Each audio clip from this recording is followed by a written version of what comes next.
Hey guys, welcome back to my YouTube channel, and today I'm going to be reviewing the racing today that happened at Randwick and also Caulfield. Some big races happened, some big results got up. So let's start with Randwick. Race 1 was the Kindergarten Stakes and it was taken out by Doubtland, and that was a pretty stylish effort. Just showed what it can do. Damage couldn't get in from that wide gate, which was my pick, and then it dropped right out, finished last. Rulership got a bit hot in the mounting yard, still ran a decent enough race, but Doubtland, credit to it, it did really, really well. Now the Carbine Club Stakes is a good race, and it was taken out by Entente for Gay Waterhouse and Adrian Bott. That race, Reloaded was the hot favourite, and it was pretty disappointing, to be honest. Kubrick, Chris Wallace said before the race, it wasn't going to be suited by the track conditions today, and it ran last as expected. Race 3, the Country Championships final. Yes, grazie belle! Woohoo! I gave it a big cheer over the line because, yes, it was $21, got up on the inside.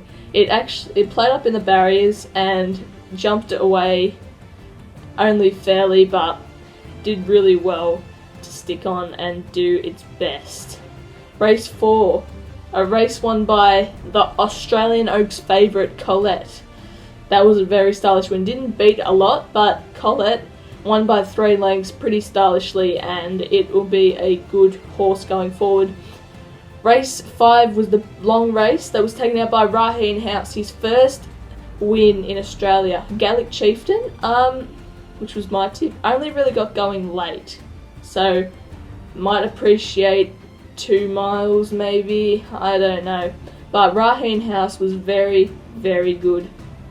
Race 6 was the English Sires, and it was taken out by King's Legacy, who turned the tides on all of its opponents in the Golden Slipper. That was a very dominant performance by King's Legacy. Got ahead of Prague, who probably should have won if it had a better run in transit. Mamaragan, gate 2 wasn't kind to it because it came right to the outside. Old Kirk was okay as well.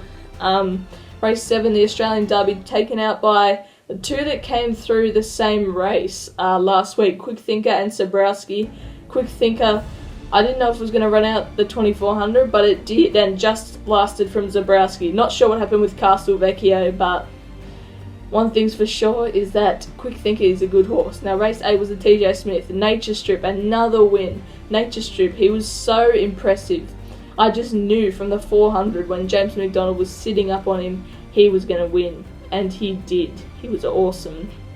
Race 9 was Doncaster and Natoya coming from the back, and Star of the Seas through the middle.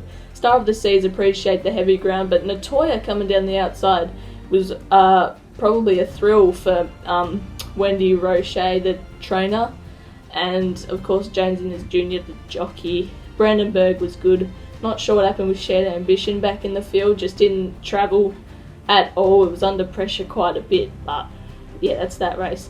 Race 10, Rubisaki won, and it won pretty stylishly.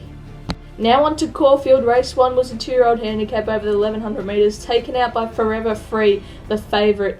2 from 2 now. It just got to the front from gate number 2 and just controlled the race.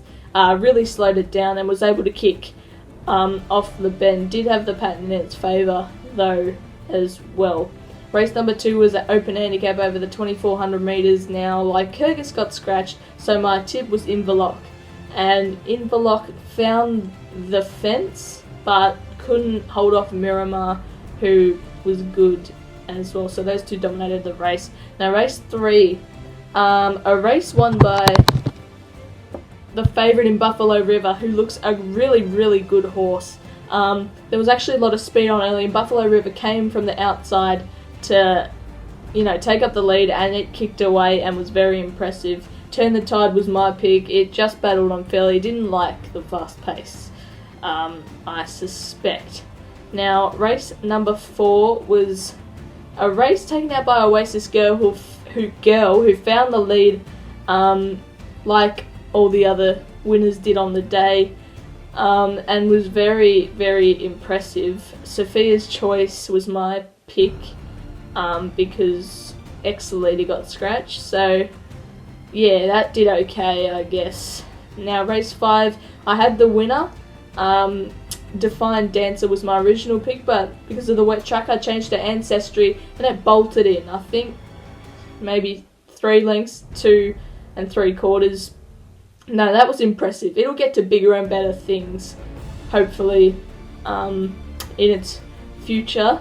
Race 6 was the open handicap over the 1,000 metres, taken out by Diamond Effort, who did bleed both nostrils after the race, but Diamond Effort was impressive. Ashlaw back on the inside, of course the pattern was in its favour, but it did okay. Parsifal, not sure what the ride was from Jamie Carr, putting it 4 wide.